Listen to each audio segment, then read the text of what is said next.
jadi saya akan menerangkan lebih mendalam lagi tentang pengenalan bagi lawatan benchmarking kami, di mana di sini saya akan menekankan lebih mendalam tentang keselamatan di bengkel.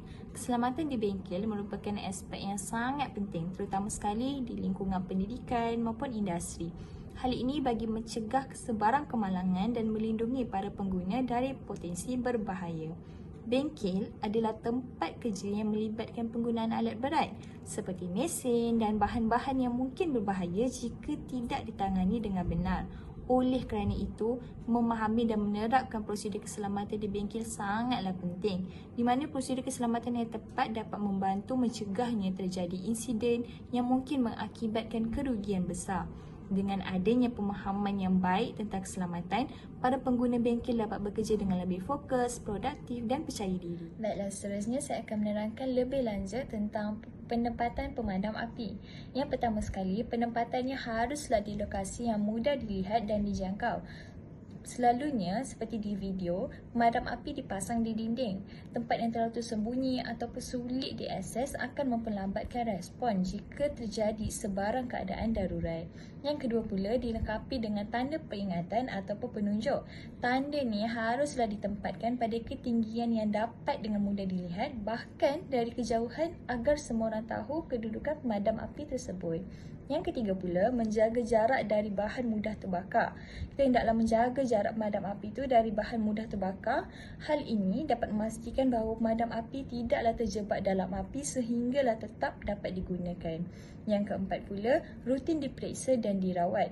Di mana kita hendaklah memastikan pemadam api ditempatkan di tempat yang tidak terlalu lembap ataupun terlalu panas, kerana keadaan lingkungan yang tidak sesuai dapat merosakkan komponen-komponen yang ada dalam pemadam api tersebut serta dapat mengurangkan keberkesanan untuk menggunanya.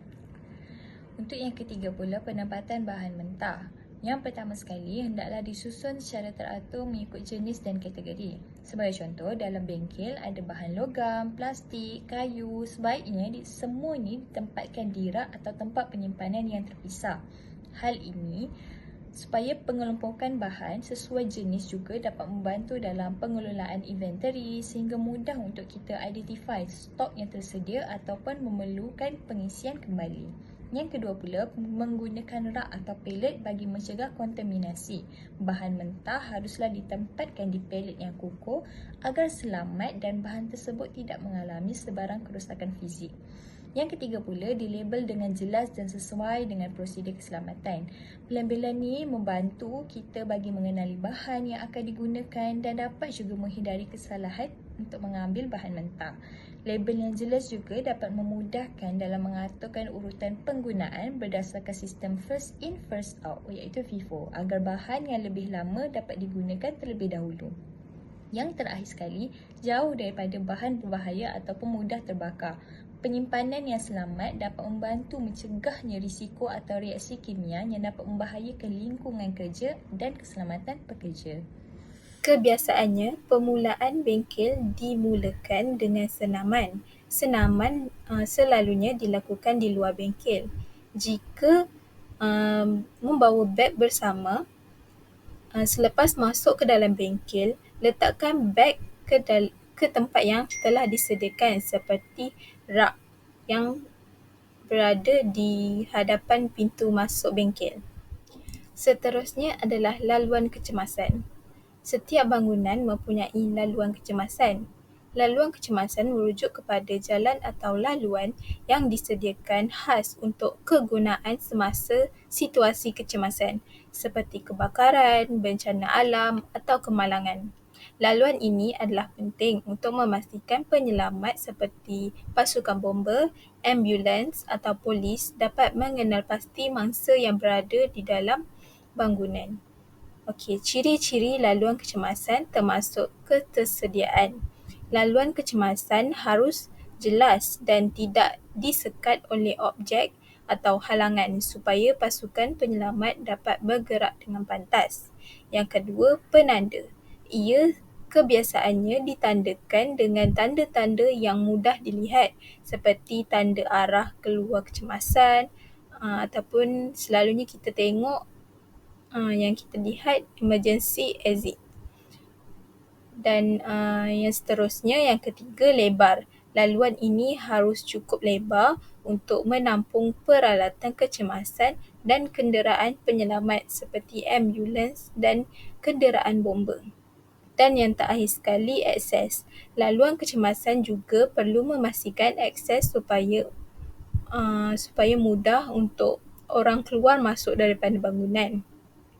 Sebagai contoh, bangunan atau kompleks sering mempunyai pintu. Seterusnya, selepas menggunakan alatan tangan ataupun mata alat, kita hendaklah membersihkannya. Kemudian, menyimpannya semula ke dalam rak yang telah disediakan. Kemudian, tutup rak tersebut supaya dapat dielakkan daripada kerosakan. Ketika berada di bengkel, kita perlu mengamalkan amalan 5S iaitu sapu, susun, sisir, seragam dan sentiasa amal. Contoh kita boleh lihat di sini di mana seorang pelajar membersihkan bengkel menggunakan penyapu, menyusun peralatan yang telah digunakan dan membuang sampah ke dalam tong sampah. Dan tidak lupa juga, dilarang bergurau ketika berada di bengkel dan sentiasalah mematuhi peraturan di bengkel. Okey, larangan sewaktu berada di bengkel. Pemakaian alat keselamatan perlu diutamakan apabila berada di bengkel. Larangan menggunakan mesin tanpa izin dari pembantu makmal. Dan perhiasan diri seperti jam dan cincin dilarang masuk ke bengkel. Kesimpulannya, keselamatan di bengkel adalah aspek yang sangat penting untuk menjamin kesejahteraan pekerja, efisiensi kerja dan kelancaran operasi. Kesedaran dan kepatuhan terhadap prosedur keselamatan membantu mencegah kecelakaan yang boleh mengakibatkan kecederaan serius atau kerosakan harta benda. Langkah-langkah keselamatan seperti penggunaan alat pelindung diri, pemeliharaan peralatan, pelan laluan kecemasan yang jelas, serta latihan keselamatan secara berkala adalah komponen utama yang perlu diterapkan.